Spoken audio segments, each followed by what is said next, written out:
Alright, we're back. We've just done our second wash. So this is the third spin down, second wash. The first spin down was just to pellet that DNA, and then we resuspended, or we didn't resuspend, but we washed with 70% ethanol, pelleted it again, washed again with 70% ethanol. That's what we just did.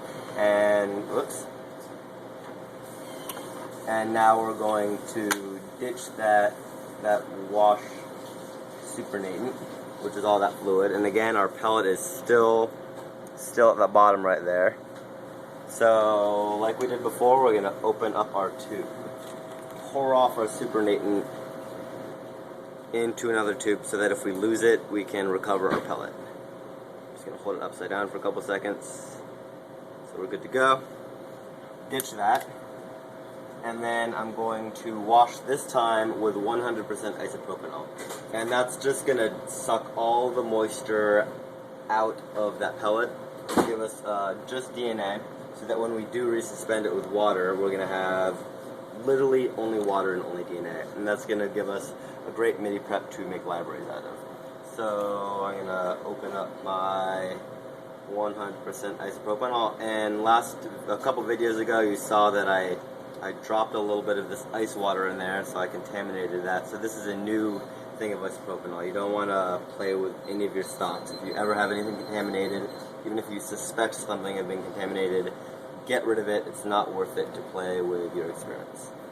So I'm going to bring up 1 ml of isopropanol, and I'm just going to do the exact same thing. And very gently, I can do this here so you can see, very gently put that isopropanol in. And you want to go slow here. If you just blast it in, you're going to dislodge your pellet, and it's just going to make the prep a little bit more troublesome. Cap the tube, do one of those gentle inversion steps. So right here, you want to be careful that the bubble is not too, so the bubble doesn't go around too fast and pull the pellet off with it. It's kind of hard to put into words, but just be gentle. So we did our inversion, and we're going to do another one of these 2-minute spins. So same thing as last time. That elbow goes to the back, cap, close, and spin for 2 minutes. And we'll just, we won't cut here. I'll just talk through this, do a quick review. So far what we did is we had 500 microliters of elution buffer, EB, with DNA. So we did our MIDI prep, we pelleted our DNA, and then we resuspended into elution buffer. So we had a tube with 500 microliters of elution buffer plus DNA. And we want to go from that to a tube with like 100 to 200 microliters of just water plus DNA, water plus plasma DNA. So in order to get to there, we are doing the isopropanol precipitation. And that is just going to clean everything up and concentrate it. So the first step was to get our 500 microliters of ED plus DNA into a 1.5 ml tube. So I put it in a 1.5 ml tube. I added 1/10 volume of 3 molar sodium acetate. And that was, 50 microliters. And then I added 1 volume, which was 500 microliters of isopropanol. Shook it up, actually I vortexed it, and then immediately I saw a kind of, it looked like cotton, and that was our precipitated DNA. I threw it in the freezer for 10 minutes, and that allowed a little bit more of our DNA to precipitate out, it like crystallized. After the freezer for 10 minutes, we spun it down for 4 minutes, and that pelleted our DNA at the bottom of our tube. When we were pelleting, we were making sure to have the elbow of the tube facing up, and we always want to be consistent with that so we know where to expect the pellet. We then took our tube and we emptied the supernatant into another tube so that if we dislodged our pellet, it would end up in a tube and we wouldn't lose it in our gross, dirty liquid waste. So that was the first pelleting step. And then we we washed with 70% ethanol. This is ice cold ethanol. And we slowly put in 1 ml, closed the cap, slowly inverted it not to dislodge our pellet, spun it down for 2 minutes. Took our tube out, slowly poured off that supernatant, being sure not to dislodge our pellet, put in another ml of 70% ice cold ethanol, capped, inverted, spun it down for 2 minutes, did the exact same thing, took our tube, poured off our supernatant, being sure not to dislodge our pellet, and we were always pouring into a clean tube so that if we do, we can collect it. And then we did kind of the optional, I always do it, the isopropanol wash step, which we just did.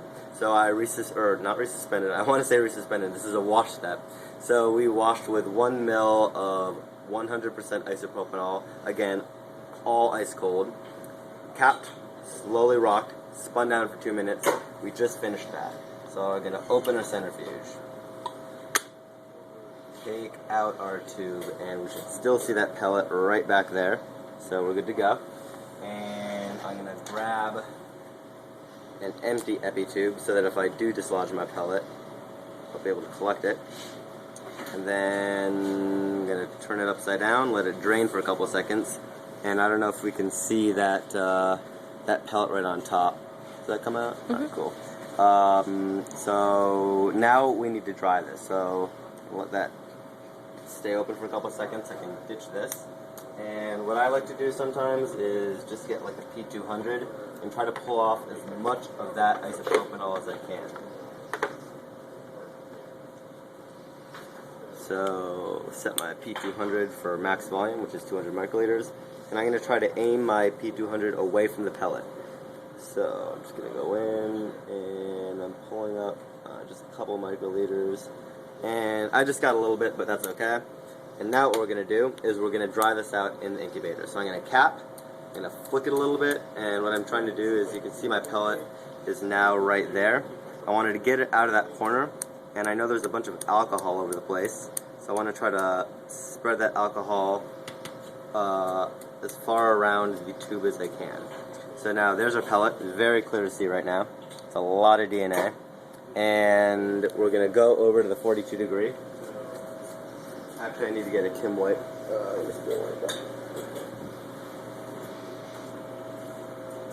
So we're going over to our 42 degree. I'm going to put a Kim wipe down just to keep everything sterile.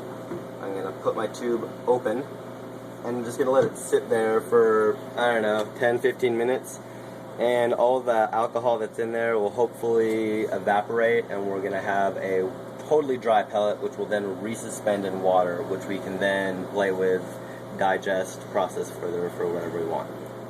So we'll be back for the resuspension in about 10-15 minutes.